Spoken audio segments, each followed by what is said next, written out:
Senhor presidente, demais colegas, hoje eu fui condenado na justiça a pagar uma multa de R$30 mil por conta de corrupção, dinheiro na cueca, por conta de tráfico? Claro que não, porque eu chamei um trans de ele. Eu sabia que esse dia iria chegar, onde a verdade não é mais aquilo que você vê, é aquilo que o interlocutor te impõe. E muitos podem se pensar, mas por que o Nicolas tem tanta essa pauta? Porque ele briga, deixa as pessoas serem o que elas quiserem. E eu digo, você pode ser o que você quiser. Se você quiser se pintar de cinza, botar uma luz na cabeça, sentir um poste, seja um poste. Eu não sou preconceituoso. Agora, o seu desejo, a tua vontade, não pode se tornar um ensejo de direitos e deveres para o outro. Esta pessoa que me processou, ela tem vários outros casos, como por exemplo, de conseguir na justiça licença maternidade horas. Ele se intitula um trans lésbico. Ele é um homem que se sente mulher, é casado com uma mulher lésbica, mas não tirou o seu órgão sexual masculino e possui uma filha. E também tem um outro caso dessa mesma pessoa que me processou, que foi até um salão de beleza e exigiu a profissional de fazer a sua sobrancelha. E a profissional disse, olha, eu sei fazer sobrancelha de mulheres e não de homens. E processou o salão de beleza. Afinal de contas, é homofobia, né? Você se recusar a fazer uma sobrancelha de um homem. Por que então que nós precisamos defender essa pauta?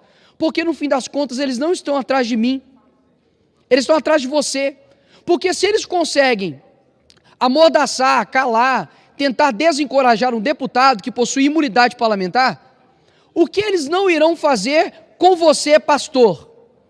O que eles não irão fazer com você, comunicador, jornalista, professor de escola bíblica dominical? O que ele não fará com os cristãos? Afinal de contas, nós temos posições bem claras. Eu não acredito que tenha 70 e tantos gêneros. Eu acredito que existe homem e existe mulher. Isso também será considerado transfobia? Dizer que eu discordo de um comportamento sexual é considerado agora homofobia? Eu sou um criminoso por isso? Então é necessário colocar na cadeia mais de 80% da população brasileira. Porque eu tenho certeza que a maioria da população brasileira está comigo. De que homem, por exemplo, deve ir ao banheiro masculino. De que a mulher deve ir ao banheiro feminino. Parece que nós temos que, de fato, fazer uma defesa da realidade óbvia, de que o banheiro não diz respeito a uma questão ideológica, mas uma questão biológica. Mas hoje, de fato, aquilo que Chesterton dizia, de que um dia seria necessário, né, você desembainhar uma espada para poder provar que a grama é verde, temos que fazer hoje a mesma coisa. E não me envergonho por ter sido condenado a isso, afinal de contas, eu sei que aqueles que perseguem a verdade serão perseguidos por coisas injustas. Afinal de contas, o mundo que nós estamos vivendo, o Flávio Dino é negro. Se você chama o Flávio Dino de magro, é fake news. Se chama, por exemplo, ele de gordo, igual o Monark disse, aí é gordofobia. Decidam-se. Agora a realidade é o que, afinal de contas? Como que eu tenho que chamar cada um de vocês? Eu posso, por exemplo, deputado Messias, dizer que os meus adjetivos agora é lindo e maravilhoso. Quem não me chamar disso, eu irei processar. Quais são as consequências disso, Coronel Fraga, para a nossa sociedade? Quer dizer então que se um homem se auto-intitular uma criança e fizer sexo com uma criança, isso não será mais pedofilia? A discussão aqui, meus senhores, não é sobre homossexualidade. A discussão aqui é sobre o ativismo LGBT que tem tentado calar, tem tentado amordaçar qualquer um que se opõe. E talvez vocês possam pensar, mas isso está batendo no Nicolas porque ele fala. Mas, meus amigos, pode dizer algo para vocês? Um dia isso chegará na tua casa. Um dia isso chegará na tua igreja, porque afinal de contas, se um homossexual decidir ir na tua igreja, onde tem um banheiro masculino e feminino, e decidir que ele, que se sente um homem, deve ir em um banheiro de homem e entrar no banheiro de homem, você não pode abrir um ar contra isso. Caso contrário, a tua igreja, o teu pastor, será condenado por isso. Ou seja, não é que eles estão atrás de mim, eles estão atrás de vocês. O problema é que eu estou no meio do caminho com isso. Mas eu sei que nós vamos ter ainda muitos sacrifícios em prol da verdade. Mas, repito, as consequências do princípio da ideologia de gênero e do ativismo LGBT são muito perigosos. Aquilo que eu me sinto, eu me torno. Isso é muito perigoso. Eu não posso fazer com que aquilo que eu me sinto seja um dever de obrigação para o outro. Caso contrário, uma pessoa que se sente um animal, uma pessoa que se sente uma criança, uma pessoa que se sente estar certo, você vai dizer o que? O contrário? Uma criança pode sim achar que um Papai Noel existe.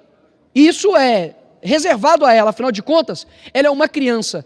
A estrutura da realidade dela não está completamente formada.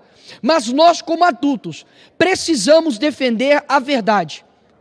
E não vai ser pressão de multa, não vai ser pressão de dinheiro que vai fazer com que eu pare de dizer a verdade.